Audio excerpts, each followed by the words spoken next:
2025 November 27ஆம் தேதி இலங்கையை தாக்கிய டித்வா சூறாவளி காரணமாக வீடுகள் முழுமையாக சேதமடைந்த மற்றும் அதிக அபாய வலயங்களில் வசிக்கும் குடும்பங்களை மீள்குடியேற்றும் அரசாங்கத்தின் தேசிய வேலைத்திட்டத்தின் முக்கிய கட்டம் இன்று ருவான்வெல்லவில் ஆரம்பமானது.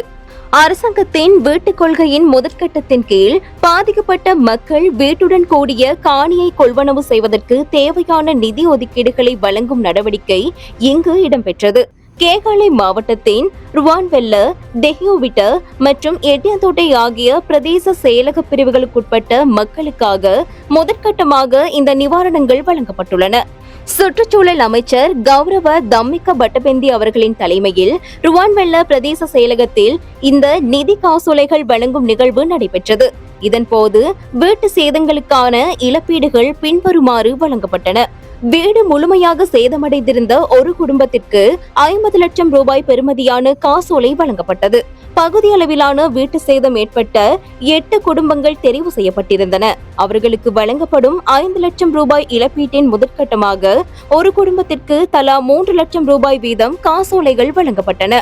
மேலும் இங்கு உரையாற்றிய அமைச்சர் தம்மிக்க பட்டபெந்தி, இயற்கை அனர்த்தங்களினால் நிர்கதிக்குள்ளான மக்களுக்கு விரைவில் நிரந்தரமான தங்குமிடங்களை பெற்றுக் கொடுப்பது அரசாங்கத்தின் முதன்மையான பொறுப்பாகும் என வலியுறுத்தினார்.